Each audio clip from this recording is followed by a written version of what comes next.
CZ. I'm a big CZ fan. If you can't tell, I like me some CZs. I also like the clones because the clones have been very quality when it comes to imitating CZ quality. So yeah, today we're taking a look at a CZ. I have a couple other ones out here just for comparison sizes and whatnot. And the one we're taking a look at today is my CZ75P01. It's the Compact 75 carry, basically, with a rail. So we'll be taking a look at that. Just give me 1 second. I got to grab something real quick. All right, where were we? Yes, the CZ75. It's a design that's been around for quite a long time. I mentioned that it was kind of borrowing from Browning's high power design, and it really did. But a lot of people scream at you when you say that, but that's fine. So we'll just say that this is basically CZ75 was Czechoslovakia's version of a high power, was in circulation and in service all the way up until just recently, in fact. And it's a hell of a cool gun. This is the Italian IFG Tanfoglio Witness 9, but it more represents a standard CZ75 in my opinion. Beautiful guns. This is a full-size one, 4.7-inch barrel. But one of the other designs you can get was a compact. And this gun is freaking amazing for the very simple fact that it weighs the same as a Glock. Yet you get a full CZ75 with a alloy frame and a 9mm with a capacity of 16 rounds. Excuse me, 15 rounds in this gun. I have extended mags for this gun that fit in my other guns. Yeah, so there you go. We'll be taking a look at that as we go through here today. But yeah, this one came from Bears Trading Post in Northern Virginia. Check them out. I can't link them, but just Google Bears Trading Post, Winchester, Virginia. I have a lot of guns coming down the pipe from these people that we're going to be checking out, and they are enhancing the Jiminy Show, so make sure you get subscribed if you want to see all this stuff coming down the road. So the CZ75 Compact and the CZ SP01 are similar guns. However, the SP01, the P01, all that series, they have a few differences. Number one, this is an aluminum or aluminium framed gun, where the standard CZ75 Compact is an all steel gun.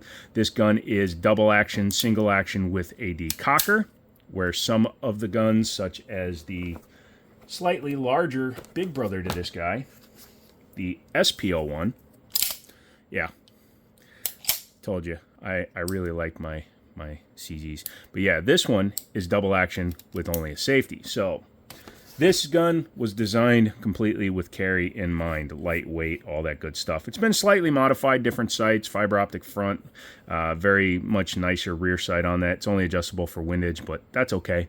As long as I got a front sight, I don't need the rear sight as much. Has a nice feel to the beaver tail on there. I added Talon tape on there because it's a fault that many gun manufacturers make, in that they just put vertical serrations on their guns, unlike checkering. The reason why my SP01, a lot of letters. The reason why my SP01 does not have the same checkering or the same tape is because it's actually checkered. This allows you for a grip both in the vertical as well as the horizontal axis.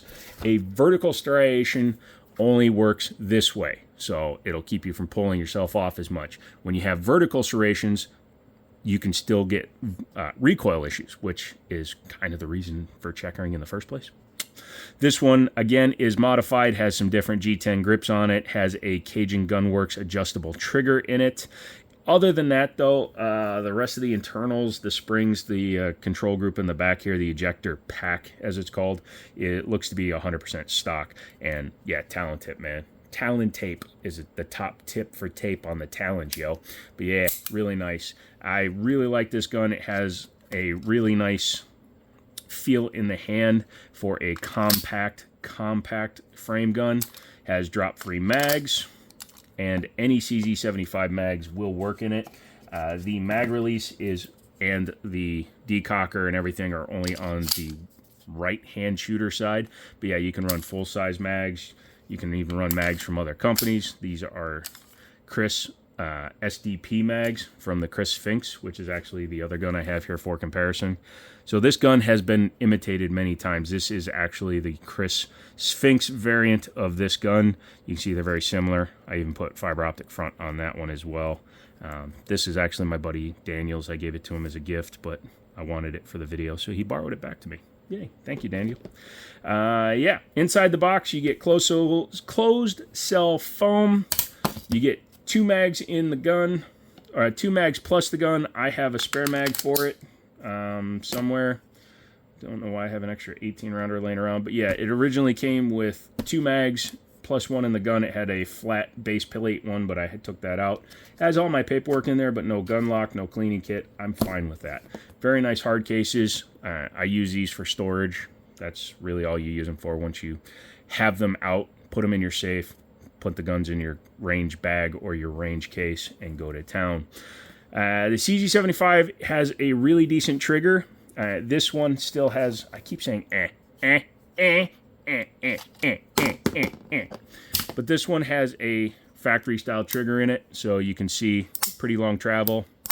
For the double action, single action, it's pretty solid. That's your typical CZ trigger.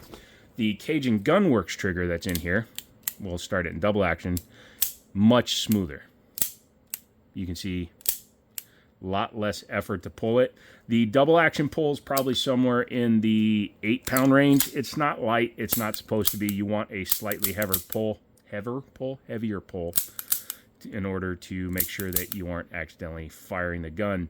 One reason I like hammer-fired guns for carry, my 1911s, Brownings, etc., is because with a hammer on it, you can put your finger on that, especially if it's double action. If it's not, you just engage your damn safety.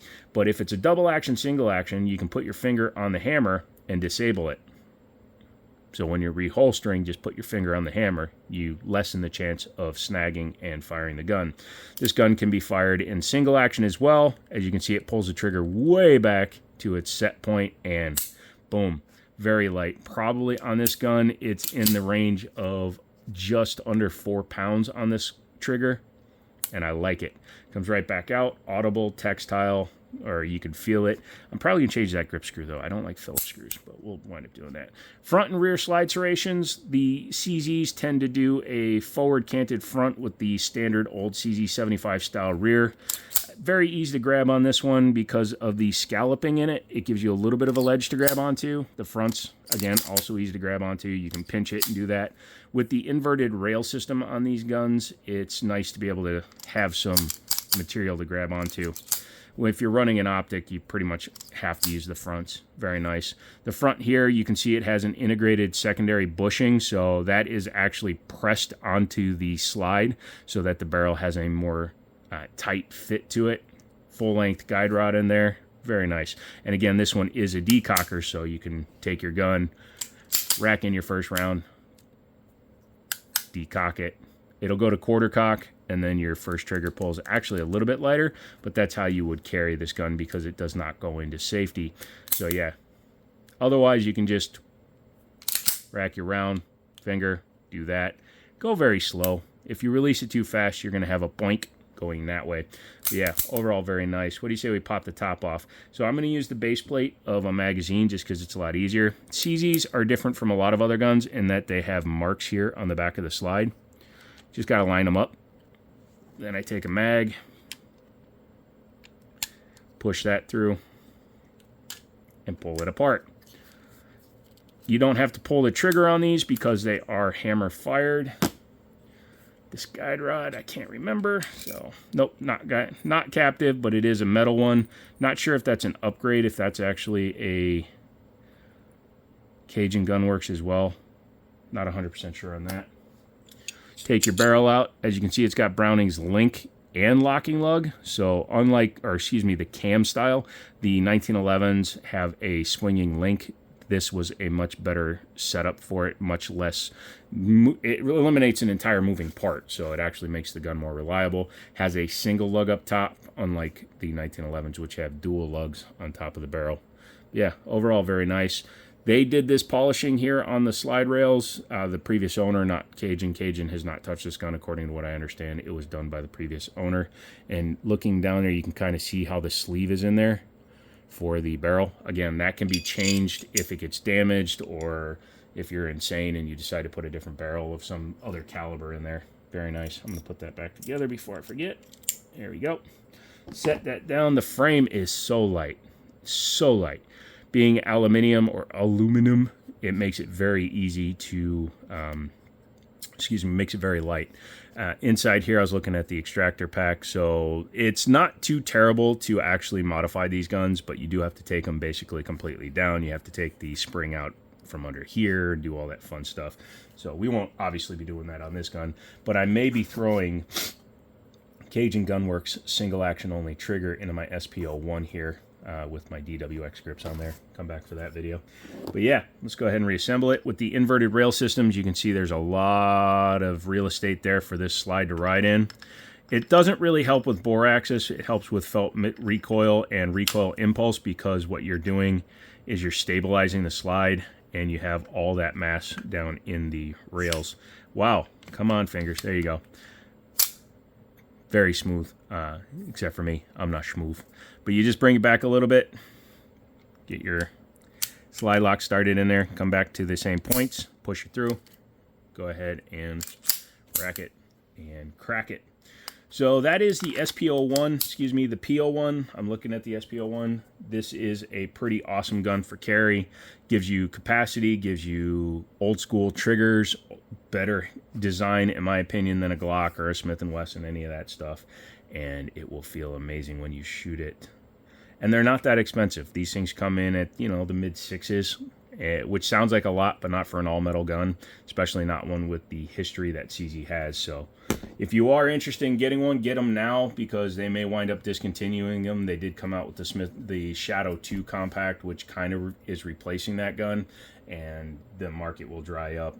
In fact, I've been looking for the polymer framed version of this gun and I can't find it. So yeah, buy guns that you think you're going to want later down the line in life, because you never know when you're going to miss the opportunity.